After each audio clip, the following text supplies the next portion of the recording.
Hello friends, welcome back. स्वागत है आपका इकोनॉमी और इकोनॉमी की बहुत ही फेमस, कई सालों से लगातार जिस टर्म को आप न्यूज में सुन रहे होंगे, जनरल कॉन्वर्सेशन में सुन रहे होंगे, उससे रिलेटेड वो टर्म है इंडिया का डेमोग्राफिक डिविडेंड। आज के टॉपिक में हम डिटेल में डिस्कशन करेंगे कि ये कॉन्सेप्ट है क्या है डेमोग्राफिक डिविडेंड। उसके बाद जब उस कॉन्सेप्ट को हम समझ जाएंगे कि टेक्निकली इस सिचुएशन को डेमोग्राफिक डिविडेंड कहा जाता है, फिर हम कोशिश करेंगे कि आज की डेट में इंडिया कहां स्टैंड करता है in terms of demographic dividend. उसके अलावा इंडिया को हम कुछ एशिया की इंपॉर्टेंट इकोनॉमीज के साथ कंपेयर करेंगे। कोशिश करेंगे कि इंडिया की जो परफॉर्मेंस है डेमोग्राफिक डिविडेंड को लेके या उसके फायदा उठाने को लेके, वो बाकी जो एशियन कंट्रीज हैं उनके साथ किस तरीके से स्टैकअप करता है। इसके अलावा जो शॉर्ट कमिंग्स हैं उनको किस तरीके से इंडिया फ्यूचर में रेमेडी कर सकता है, एड्रेस कर सकता है, ताकि इस डेमोग्राफिक डिविडेंड का हम और भी कहीं ज्यादा फायदा उठा पाए, इंडिया को आगे बढ़ा पाए, हमारी इकोनॉमी को, स्टैंडर्ड ऑफ लिविंग को, पर कैपिटा इनकम को, overall growth and development process को। सबसे पहले तो टॉपिक न्यूज में क्यों बना रहा, तो दोस्तों किसी भी नेशन की जो ग्रोथ है उसके लिए दो चीजें बहुत जरूरी हैं कि एक तो उसकी सोसाइटी के जितने भी सेगमेंट्स हैं, मतलब हर रिलीजन, हर कास्ट, हर कम्युनिटी, हर डिस्ट्रिक्ट, हर स्टेट, हर सब डिवीजन, हर गांव, हर तालुका, हर सिटी, वो मेजरली कंट्रीब्यूट करे इकोनॉमिक एक्टिविटीज में। तो ये तो बात होगी डिफरेंट डिफरेंट सेक्शंस, लेकिन उसको अगर हम कौन सी वो सेक्शन ऑफ द सोसाइटी होगी जिसका कंट्रीब्यूशन सबसे ज्यादा मैटर करेगा इकोनॉमिक ग्रोथ एंड डेवलपमेंट में, तीन ऑप्शंस मैं आपको देता हूं: children, youth and old age population.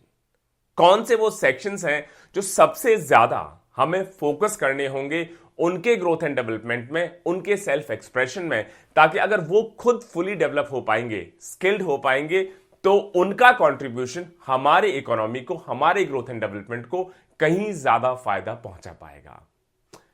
जाहिर सी बात है, ऑप्शन नंबर 1 एंड 2 मतलब चिल्ड्रन और यूथ, इनका मेजर कंट्रीब्यूशन किसी भी इकोनॉमी को आगे बढ़ाने में, किसी भी नेशन की ग्रोथ के लिए या किसी भी नेशन की economic, social, educational, health care, किसी भी टर्म्स में आप प्रोग्रेस अगर मापेंगे तो इन दो सेगमेंट्स का जो कंट्रीब्यूशन होगा, प्रोडक्टिव कंट्रीब्यूशन होगा, वो सबसे ज्यादा मैटर करेगा।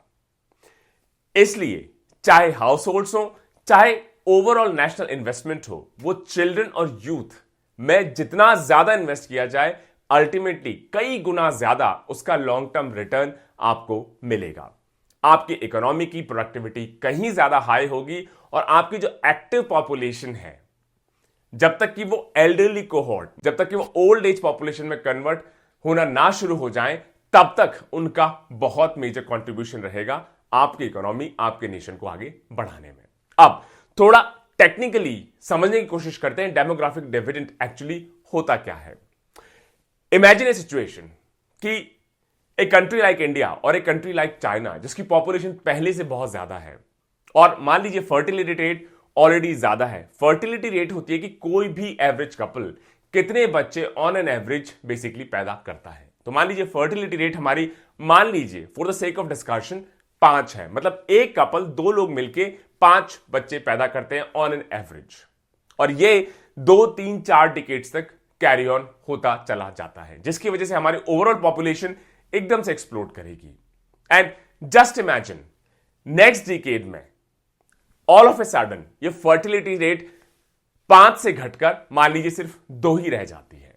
तो अभी तक हाई फर्टिलिटी की वजह से जो चिल्ड्रन एज पॉपुलेशन थी वो धीरे धीरे ग्रेजुएट करती हुई अपने टीनेजरशिप में एंटर करेगी, फिर अडल्टहुड में एंटर करेगी, और ये अडल्टहुड में एंटर करने वाली पॉपुलेशन वर्किंग एज पॉपुलेशन कहलाई जाएगी। मतलब 15 to 59 ईयर्स के एज ब्रैकेट में जो भी पॉपुलेशन आती है, इसको वर्किंग एज पॉपुलेशन माना जाता है। तो क्या हुआ, आपकी क्योंकि पहले फर्टिलिटी रेट ज्यादा थी, large supply of children population आपने इंश्योर की पॉपुलेशन में, फिर फर्टिलिटी रेट एकदम से कम हो गई। तो अब क्या होगा, अब यह होगा कि जो फ्रेश सप्लाई है, खासतौर से चिल्ड्रन एज ब्रैकेट में वो एकदम से कम हो जाएगी। इसका मतलब आपकी जो वर्किंग एज पॉपुलेशन है, जो पहले हाई फर्टिलिटी रेट की वजह से आप सप्लाई कर चुके थे पूरे पॉपुलेशन मिक्स में, वो और आगे प्रोग्रेस करती जाएगी, लेकिन फ्रेश जो इन्फ्यूजन होगा चिल्ड्रन एज ब्रैकेट का वो काफी कम हो जाएगा।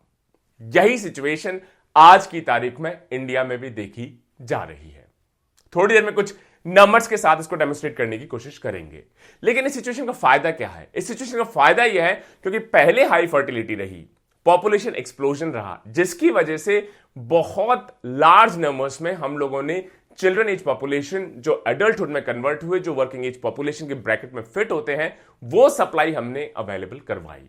और बाद में क्योंकि फर्टिलिटी रेट कम हो गई, तो एक्चुअली ये जो अडल्ट पॉपुलेशन है, वर्किंग एज पॉपुलेशन है, जो खुद केपेबल है खुद के लिए जॉब्स लेने में, बच्चे जो अब नए आ रहे हैं उनको सपोर्ट करने में, फैमिलीज को सपोर्ट करने में, साथ ही साथ क्योंकि ये वर्किंग एज पॉपुलेशन है, इनकी रिस्पॉन्सिबिलिटी ये भी होगी कि जो सीनियर सिटीजन्स हैं, जो ओल्ड एज पॉपुलेशन है, उनको भी ये सपोर्ट करें।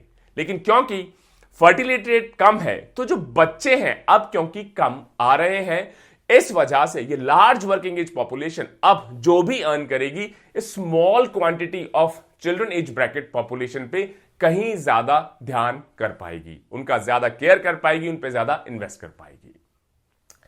फर्टिलिटी रेट एकदम से जब रैपिडली डिक्लाइन हो जाए, तो उससे क्या होगा कि जो वर्किंग एज पॉपुलेशन है वो सब्सटेंशियली इंक्रीज होती हुई दिखाई देगी as a percentage of total population. इसी को कहा जाता है डेमोग्राफिक डिविडेंड, कि आपकी वर्किंग एज पॉपुलेशन मैक्सिमाइज हो जाए, आपकी चिल्ड्रन पॉपुलेशन कम हो जाए, आपके सीनियर सिटीजन पॉपुलेशन भी अभी उतनी ज्यादा ना हो। मतलब जो पॉपुलेशन या जो पार्ट, जो सेगमेंट ऑफ द पॉपुलेशन जो एक्चुअली जॉब में प्रोडक्टिवली कंट्रीब्यूट कर सकता है, अर्न कर सकता है, और बच्चों प्लस सीनियर सिटीजन दोनों सेगमेंट्स को सपोर्ट कर सकता है, वो अगर सबसे ज्यादा लार्ज नंबर्स में से है पूरी पॉपुलेशन मिक्स में से, तो इस अच्छी फेवरेबल सिचुएशन को कहा जाएगा डेमोग्राफिक डिविडेंड। जितना शेयर कम होगा चिल्ड्रन का पॉपुलेशन में, इसका मतलब पर चाइल्ड जो इन्वेस्टमेंट हम कर पाएंगे इस लार्ज वर्किंग एज पॉपुलेशन की अर्निंग से, वो कहीं ज्यादा होगा। इसका मतलब जब नई बच्चों की पॉपुलेशन पे हम ज्यादा इन्वेस्ट कर पाएंगे, ज्यादा ध्यान दे पाएंगे, अच्छी एजुकेशन दे पाएंगे, हेल्थ केयर दे पाएंगे, इसका मतलब ये जो फ्यूचर एंट्रेंस है, मतलब कुछ सालों बाद जब ये एंटर करना शुरू करेंगे लेबर फोर्स में, ये कहीं ज्यादा बेटर स्किल्ड होंगे, बेटर इक्विप्ड होंगे, बेटर प्रोडक्टिविटी उनकी होगी। इसका मतलब जब ये लेबर फोर्स में एंटर करेंगे तो ओवरऑल इकोनॉमिक एक्टिविटीज को बूस्टअप और भी ज्यादा मिलेगा। फिर धीरे धीरे टाइम जैसे जैसे निकलेगा, फिर क्या होगा, जो लार्ज वर्किंग एज पॉपुलेशन थी, अब ये भी धीरे धीरे सीनियर सिटीजन की कैटेगरी में आना शुरू हो जाएंगे, ये भी एज होंगे।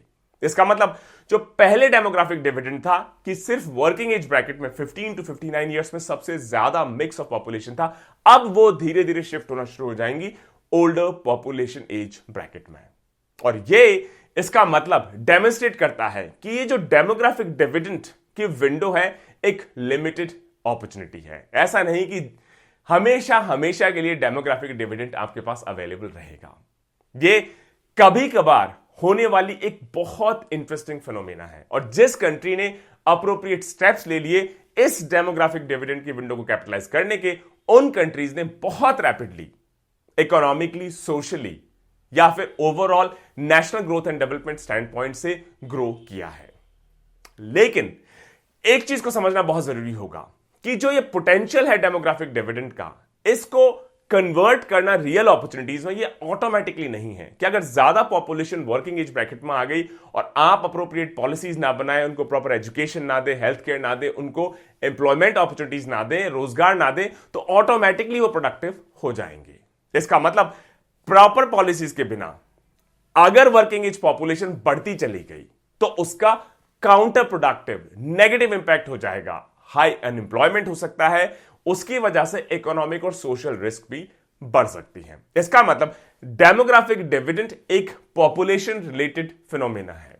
और इस बार मुझे लगता है GS1 में एक पॉपुलेशन इवेंट से रिलेटेड क्वेश्चन भी, या पॉपुलेशन एजुकेशन से रिलेटेड भी एक direct question GS1 of CSE 2021 mains में देखा गया है। इसका मतलब कि ये जो फर्टिलिटी रेट या पॉपुलेशन बढ़ रही है, घट रही है, स्टैग्नेंट हो रही है, उससे रिलेटेड जो अपॉर्चुनिटी क्रिएट होती है कि वर्किंग एज पॉपुलेशन हमारी सबसे लार्जेस्ट है पूरे एज मिक्स में, इस डेमोग्राफिक डिविडेंड को अगर आपको कैपिटलाइज करना है तो आपको बहुत सारी फॉरवर्ड लुकिंग पॉलिसीज को शुरू से ही स्टार्ट करना होगा। ऐसी पॉलिसीज जो पॉपुलेशन डायनामिक्स को इनकॉर्पोरेट करें, जो एजुकेशन स्किल्स पे फोकस करें, हेल्थ केयर पे फोकस करें, जेंडर सेंसिटिविटी पे फोकस करें। इसके अलावा वो जो हमारी पॉपुलेशन है उसको राइट्स और चॉइसेस, खासतौर से यंगर जनरेशन, उनको प्रोटेक्ट करें, उनको प्रमोट करें, ताकि ये जो डेमोग्राफिक डिविडेंड है या लार्ज हमारी वर्किंग एज पॉपुलेशन है वो पूरी तरह अपने ग्रोथ एंड डेवलपमेंट, अपने सेल्फ एक्सप्रेशन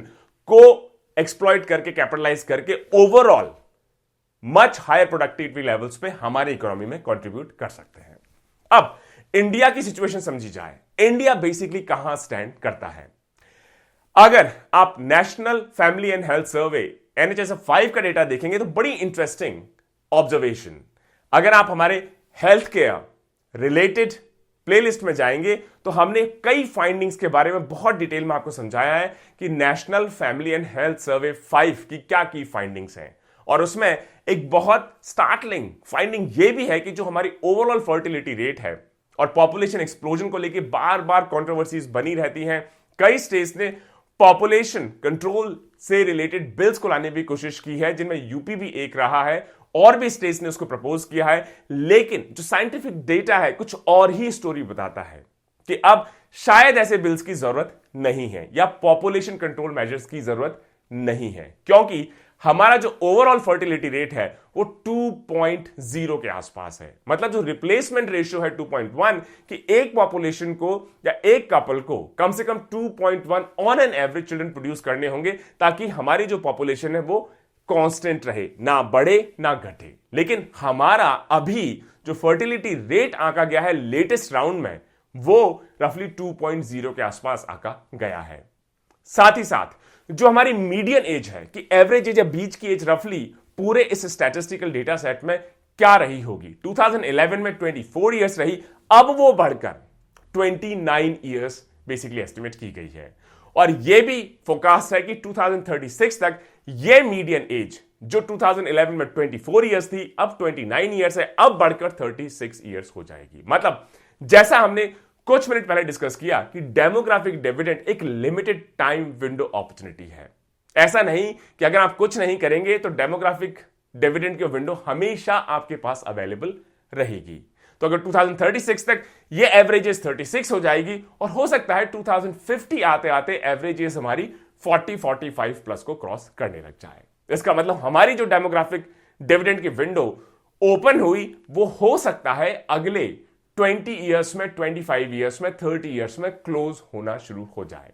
इसके अलावा ऑब्जर्वेशन यह भी है कि एक फॉलिंग डिपेंडेंसी रेशियो देखा जा रहा है, डिक्रीज 65% से 54%। इसका मतलब जो 15 to 59 इयर्स की वर्किंग एज पॉपुलेशन है उस पे अभी जो डिपेंडेंसी है ओल्ड एज पॉपुलेशन की वो रिलेटिवली कम देखी जा रही है। इन सभी डेटा को देख के ऐसा लगता है इंडिया ओवरऑल ये जो डेमोग्राफिक ट्रांजिशन है इसके कहीं मिडिल में है, बीच में है।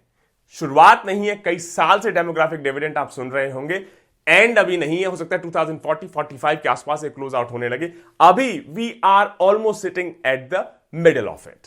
इसका मतलब अभी भी हमारे पास एक major window of opportunity available है faster economic growth and development achieve करने के लिए। इंडिया ने कुछ हद तक इस डेमोग्राफिक डिविडेंड का फायदा भी देखना शुरू कर दिया है।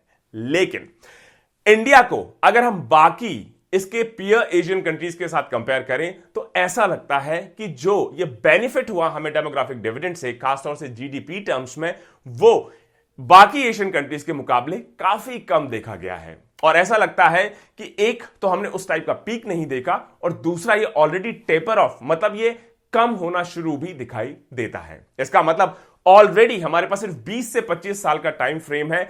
इस वजह से और भी कहीं ज्यादा अर्जेंसी होनी चाहिए कि हम मेजरली रेडिकल रिफॉर्म्स लाना शुरू कर दे, अप्रोप्रिएट पॉलिसी मेजर्स लाना शुरू कर दे, जिससे ये लिमिटेड विंडो जो बची है इसमें हम ज्यादा से ज्यादा इस डेमोग्राफिक डिविडेंड को कैपिटलाइज कर पाए।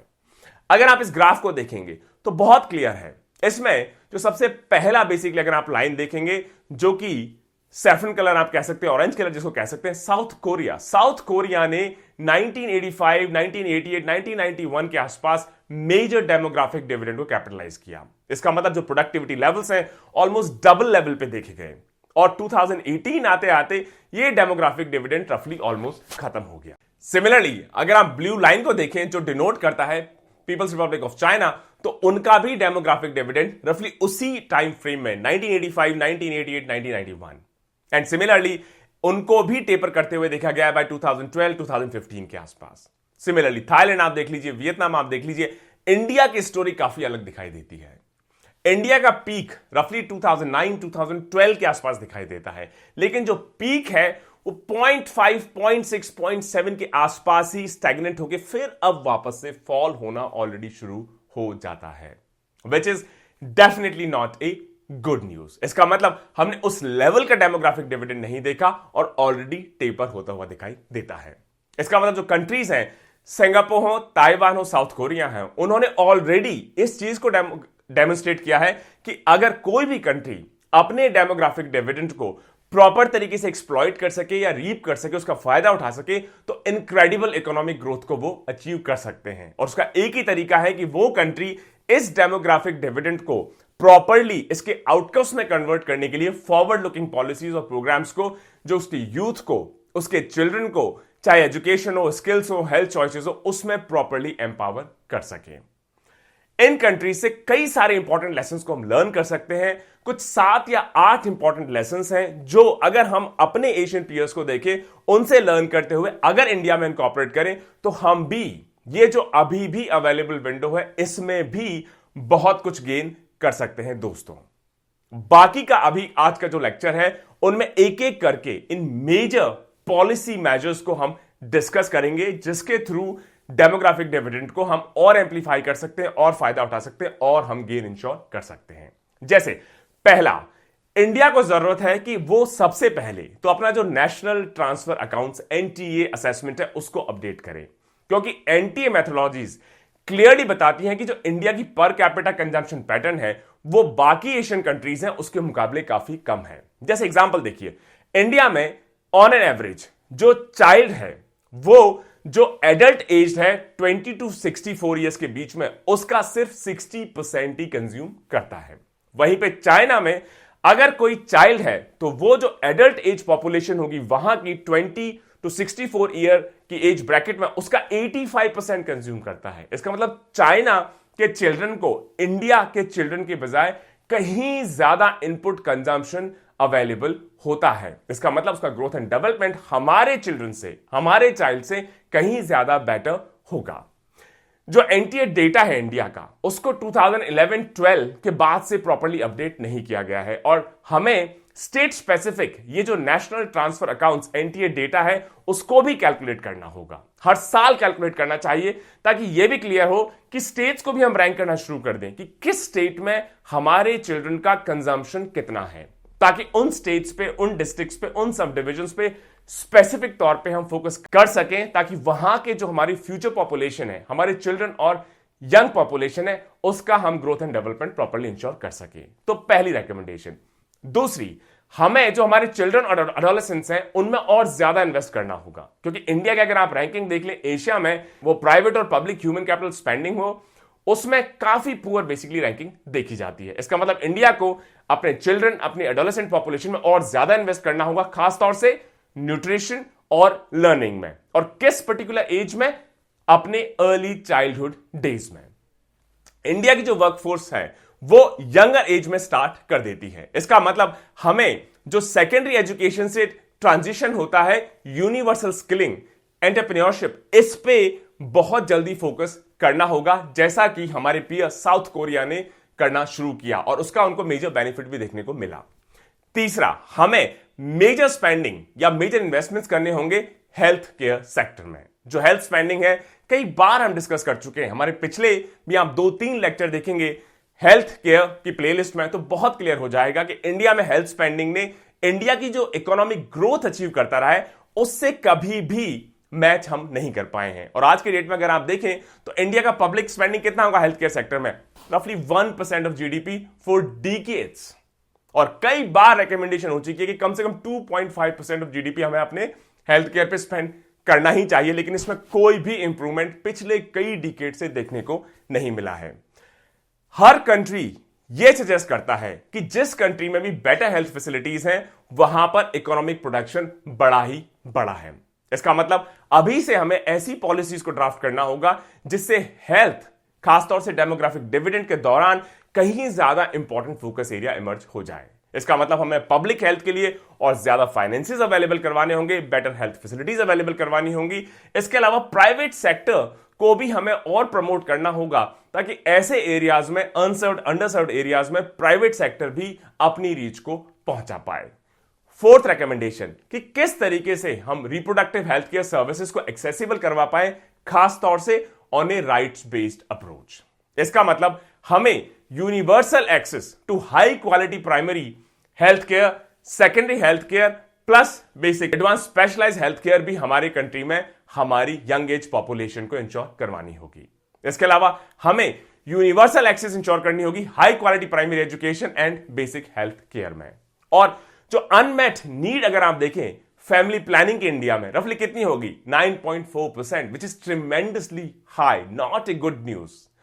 नेशनल फैमिली हेल्थ सर्वे 5 जो 2019 और 21 के टाइम फ्रेम में कंडक्ट किया गया है, उसके हिसाब से चाइना के 3.3% के मुकाबले इंडिया का जो ये 9.4% है unmet need for family planning, ये बिल्कुल भी फेवरेबल नहीं है। साउथ कोरिया का रफली 6.6%। इसका मतलब एक मेजर गैप अभी भी है कि लोग जो फैमिली प्लानिंग करना चाहते हैं या जिनको फैमिली प्लानिंग करना चाहिए, उनको अभी भी हम प्रॉपर तरीके से वो सारी एडवाइस, टूल्स, टेक्निक्स अवेलेबल नहीं करवा पा रहे हैं। फिफ्थ, जो हमारा एजुकेशन है वो कई बार, कई स्टडीज, ऑलमोस्ट हर कंट्री, हर सोसाइटी डेमोन्स्ट्रेट कर चुका है कि this is an enabler to bridge gender differentials, कि एजुकेशन में जो जेंडर डिस्पैरिटी है या जो लिंग को लेके बेसिकली भेदभाव है उसको कैसे खत्म किया जाए। ये जो जेंडर इनइक्वालिटी एजुकेशन, ये एक मेजर कंसर्न है इंडिया में आज भी। इंडिया में आज भी सेकेंडरी और टर्शियरी स्कूल्स को देख लें तो आज भी ज्यादा चांसेस हैं कि बॉयज वहां एनरोल हो जाएं गर्ल्स के मुकाबले। लेकिन अगर आप फिलीपींस, चाइना या थाईलैंड को देखें तो वहां एक्चुअली सिचुएशन उल्टी है, मतलब गर्ल्स का एनरोलमेंट ज्यादा मिलेगा बॉयज के मुकाबले। सिमिलरली जापान, साउथ कोरिया और इंडोनेशिया में ये जो जेंडर डिफरेंस है, खासतौर से सेकेंडरी एंड टर्शियरी स्कूलिंग में, वो ऑलमोस्ट सेम है, मिनिमल डिफरेंशिएशन है। ये जो ट्रेंड है कि बॉयज का एनरोलमेंट ज्यादा है, गर्ल्स का कम है, ड्रॉप आउट ज्यादा है गर्ल्स का, इसको हमें रिवर्स करना होगा। इसके अलावा सिक्स्थ, जिसमें हम 2-3 लेक्चर्स पहले भी डिलीवर कर चुके हैं, कि विमेन या फीमेल वर्कफोर्स पार्टिसिपेशन या labour force participation Indian economy में वन ऑफ द लोवेस्ट है। ग्लोबल एवरेज रफली 47% है, इंडिया में ये ओनली 24.3% के आसपास है 2019 में। 2003-4 में ये लेवल 34.1% था। इसका मतलब जो फीमेल लेबर फोर्स पार्टिसिपेशन है, टाइम के साथ, एजुकेशन के साथ, प्रोग्रेस के साथ बढ़ने के बजाय घटता हुआ लगातार दिखाई दे रहा है। इसका मतलब हो सकता है उस टाइप की स्किल्स, उस टाइप की opportunities, safety net, transportation, child care या सोशल एनवायरनमेंट, ये सब चीजें अवेलेबल नहीं करवा पा रहे हो हमारी वुमेन और गर्ल्स को, जिससे वो ये जो 3 ट्रिलियन की इकोनॉमी हम ऑलरेडी बन चुके हैं उसमें इफेक्टिवली पार्टिसिपेट कर सकें। इसमें हम क्या कर सकते हैं, इसका मतलब कोई भी गर्ल जो कि क्लास 10 पास कर ले, उसके पास ज्यादा चॉइसेस होनी चाहिए किस टाइप की स्किल वो लर्न करना चाहती हैं, किस टाइप का अप्रोप्रिएट वर्क वो फाइंड करना चाहती हैं। इसके अलावा उनको सेफ ट्रांसपोर्टेशन, ताकि वो ट्रैवल कर सके वर्क प्लेस में, सेफ वर्किंग एनवायरनमेंट उनको प्रोवाइड करवा सके। इसके अलावा उनको चाइल्ड केयर बेनिफिट्स भी हम इंश्योर कर सके, जो इंडिया में आज की डेट में अगर आप देखें तो ऑलमोस्ट नॉन एग्जिस्टेंट है। इसका मतलब उनको, क्योंकि वर्क के लिए बाहर जाना पड़ेगा या वर्क करने की वजह से हो सकता है कि जो एज ऑफ मैरिज हो वो थोड़ी सी आगे और खिसक जाए, ताकि वो इकोनॉमिक एक्टिविटीज में कहीं ज्यादा प्रोडक्टिवली पार्टिसिपेट कर पाए। और अगर आप साउथ कोरिया, जहां पे लेबर फोर्स पार्टिसिपेशन रफली 50% है, तो उनके 3 इंपॉर्टेंट पिलर्स पे उन्होंने कोशिश करके फीमेल्स को ज्यादा इकोनॉमिक एक्टिविटीज में पार्टिसिपेट करने के लिए मोटिवेट किया है। और ये 3 इंपॉर्टेंट पिलर्स हैं उनके। पहला, कि लीगली जो कंपल्सरी जेंडर बजटिंग है, चाहे वो नेशनल बजट हो, चाहे वो स्टेट्स का बजट हो, जेंडर बजटिंग उनका एक इंपॉर्टेंट एलिमेंट बन गया है। मतलब आप जो इन्वेस्ट करेंगे मान लीजिए फीमेल्स पे, गर्ल चाइल्ड पे, उसका रिजल्ट क्या होगा, उस डेटा को आप डिसएग्रीगेट करके एनालाइज करिए कि पॉलिसीज का एक्चुअली इंपैक्ट क्या है। और उस हिसाब से रीअसेस करिए पॉलिसीज को, उनके फॉर्मुलेशन को, उनके इंप्लीमेंटेशन को। सेकंड, चाइल्ड केयर बेनिफिट्स को इंक्रीज कर कर, यह साउथ कोरिया में बहुत इफेक्टिव देखा गया है। और तीसरा, जो टैक्स इंसेंटिव्स हैं पार्ट टाइम वर्क, क्योंकि बहुत सारी फीमेल्स हो सकती है कि फुल टाइम हो सकता है, डोमेस्टिक कोर्स की वजह से, डोमेस्टिक हाउस होल्ड जो वर्क होता है उसकी वजह से फुल टाइम एम्प्लॉयमेंट कर पाने की पोजीशन में ना हो, क्योंकि घर भी कई लोगों को संभालना होता है। तो हो सकता है वो पार्ट टाइम वर्क को कहीं ज्यादा फेवर करें। अगर गवर्नमेंट ऐसी पॉलिसी बनाए कि जो भी पार्ट टाइम वर्क ऑफर करेगा, खासतौर से हमारी फीमेल्स को, उनको सब्सिडाइज किया जाएगा, इंसेंटिवाइज किया जाएगा, तो हो सकता है बहुत सारी फीमेल्स हमारी जो अभी हमारी वर्किंग पॉपुलेशन में पार्टिसिपेट नहीं कर पा रही हैं, अब एक्चुअली विलिंग हो जाए, अवेलेबल हो जाए। यह भी कहना है, यह भी एक प्रेडिक्शन है कि अगर वो सारी महिलाएं, वो सारी वुमेन जो अभी डोमेस्टिक ड्यूटीज में इन्वॉल्व है इंडिया में और जो एक्चुअली वर्क करना चाहती हैं, अगर उनको वर्क करना अलाउ कर दिया जाए तो हमारा labour force participation of females या फीमेल लेबर फोर्स पार्टिसिपेशन रफली 20% और बढ़ जाएगा। मतलब 24.3% से रफली 44.3% के आसपास पहुंच जाएगा, जो कि ग्लोबल एवरेज है 47%, उसके रफली थोड़ा सा ही नीचे रह जाएगा। इसका मतलब हमें ऐसी चीजें करनी होंगी जिससे हमारी फीमेल्स और ज्यादा मोटिवेट हो इकोनॉमिक एक्टिविटीज में पार्टिसिपेट करने में। सेवेंथ इंपॉर्टेंट चीज कि जो डाइवर्सिटी है डिफरेंट डिफरेंट स्टेट्स में, उसको भी हमें एड्रेस करना होगा।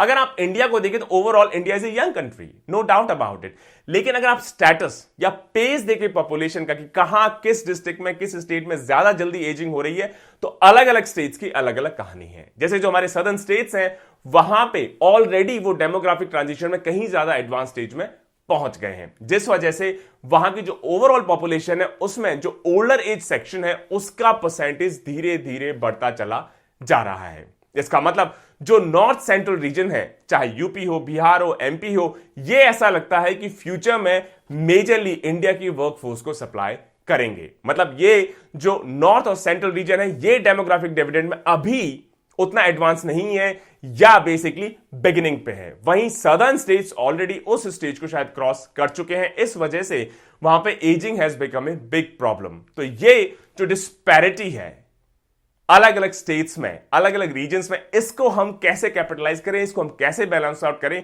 यह भी एक इंपॉर्टेंट पार्ट होना चाहिए हमारे मेजर पॉलिसी ओवरऑल का। एट्थ, हमें एक फेडरल अप्रोच लगानी होगी, किस तरीके से गवर्नेंस रिफॉर्म्स को हम इंश्योर करें ताकि जो डेमोग्राफिक डिविडेंड है उसको जल्दी से proper policy coordination, state centre, centre state, states के बीच में लाके, उसके अलावा जो इमर्जिंग पॉपुलेशन है, माइग्रेशन के इश्यूज, एजिंग के इश्यूज, स्किलिंग के इश्यूज, फीमेल वर्कफोर्स पार्टिसिपेशन के इश्यूज, अर्बनाइजेशन के इश्यूज, इन सभी को गवर्नेंस रिफॉर्म्स, एडमिनिस्ट्रेटिव रिफॉर्म्स के थ्रू किस तरीके से हम लोग एड्रेस कर पाए। इसके अलावा inter ministerial coordination, strategic planning के लिए, इन्वेस्टमेंट के लिए, मॉनिटरिंग के लिए, कोर्स करेक्शन के लिए, लर्निंग के लिए, फीडबैक के लिए, ये सभी इंपॉर्टेंट फीचर होने चाहिए इस ओवरऑल गवर्नेंस रिफॉर्म्स या गवर्नेंस अरेंजमेंट या गवर्नेंस ओवरऑल के दोस्तों। तो दोस्तों ये एक शॉर्ट में लेक्चर कहूंगा डेमोग्राफिक डिविडेंड के ऊपर। क्या डेमोग्राफिक डिविडेंड है, इंडिया कहां स्टैंड करता है, पिक्चर बहुत रोजी नहीं दिखाई देती है। एशियन पीयर्स के साथ कंपेयर करें, चाहे फिलीपींस हो, चाहे थाईलैंड हो, चाहे चाइना हो, चाहे साउथ कोरिया हो, जापान हो, हम एक्चुअली उस लेवल पे इस डेमोग्राफिक डिविडेंड की विंडो को कैपिटलाइज नहीं कर पाए हैं। ऑलरेडी विंडो क्लोज आउट होती दिखाई दे रही है और अभी भी बहुत सारे ऐसे एरियाज हैं, 7 या 8 इंपॉर्टेंट एरियाज हैं अनटैप्ड, जिनको कहा जा सकता है। अगर उन पे हम वर्क करना शुरू करें तो ये अभी भी जो 20, 25, 30 साल हमारे पास अवेलेबल है उसमें भी जो ये टेपरिंग हो रही है इसको हम स्लो कर सकते हैं। हो सकता है ट्रेंड को हम रिवर्स भी कर पाए और जो ग्रोथ एंड डेवलपमेंट हमने एशिया में अपने पीयर ग्रुप में देखा है इस डेमोग्राफिक डिविडेंड को कैपिटलाइज करके, ताइवान, साउथ कोरिया एटसेट्रा में, उसको हो सकता है हम इंडिया में काफी हद तक इंप्लीमेंट अचीव करवा पाए। Stay tuned. जय हिंद, जय भारत।